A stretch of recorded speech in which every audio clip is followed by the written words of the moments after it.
Let's face it, everyone wants outcomes. Everyone wants good outcomes for themselves. You want healthy living. You want to lose 20 pounds in 5 weeks. You want to grow into a valuable member of your community, of society at large. You want to grow a skill. You want to become an expert in some particular subject or field. You'd like to become a millionaire. I mean, I get it. I know we all want these things. I know we all wish these great outcomes upon ourselves. But here's the elephant in the room.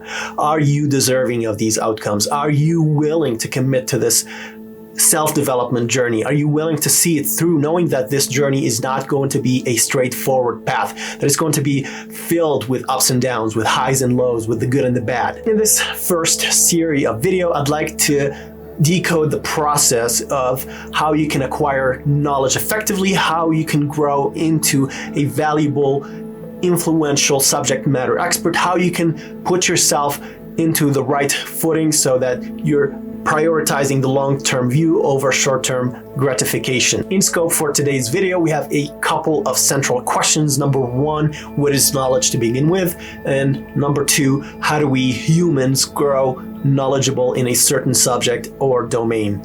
Sit tight, there's a lot of substance to go over. Make sure you hit that subscribe button, support me with your likes, subscribes, help me grow this channel. My name is Omar Radawi and this is Futuresque 360. First order of business, what is knowledge? Knowledge is simply, and this is a quote from a study by Liu 2013, knowledge is simply a product of human intelligence, intellectual activities, and or cognitive conscience. Francis Wright's definition is another definition, really has a poetic penchant to it, but really contains so much insight. I want to go over this one with you, and it dates almost 2 centuries ago, as reported in a recent study by Schumacher 2016. We have observed that every science, that is every branch of knowledge, is compounded of certain facts of which our sensations furnish the evidence. Where no such evidence is supplied, we are without data. We are without first premises. And when without these, we attempt to build up a science. We do as those who raise edifices without foundations. And what do such builders construct?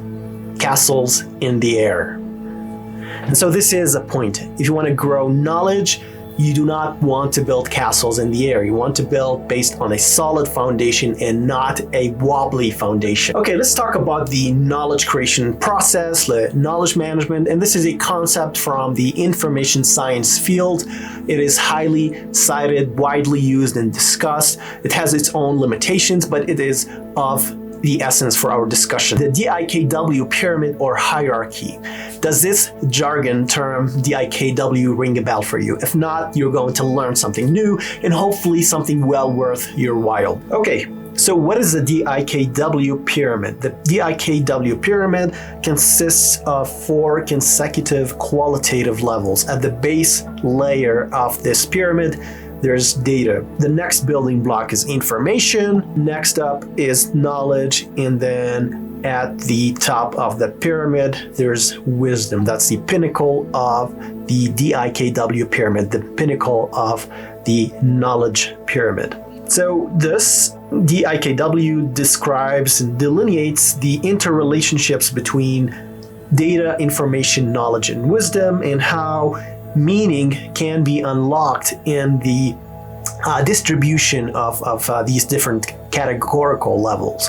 So the further up you go in this pyramid, the more value that you unlock, the more meaning that you'll be able to unlock. So this is really the essence of this video. I wanted to share with you this pyramid so you understand how the knowledge creation process works. Now that you're armed with some understanding of what the DIKW pyramid is all about, let's draw a couple of lessons that you'll want to take home if you want to grow as an influential subject matter, as a valuable member of society, of your company, of whatever endeavor that you're working on. So here's the thing.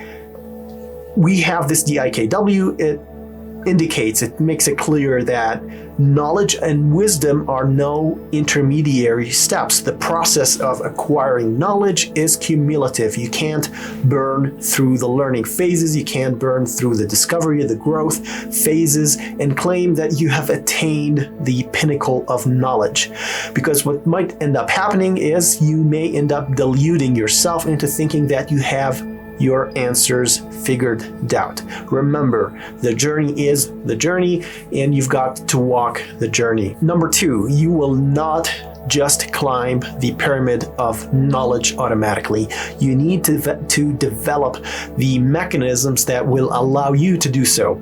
In humanistic terms, this mechanism is cognition. So here's a quick definition of cognition based on the American Psychological Association. Cognition includes all forms of knowing and awareness, such as perceiving, conceiving, remembering, reasoning, judging, imagining, and problem solving. The thing is that you really need to develop your cognitive skills. Do not settle for mediocrity. Mediocrity is a recipe for failure.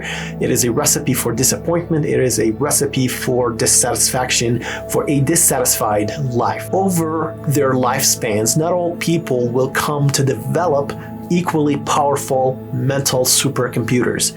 And this is the point that I'm trying to get to.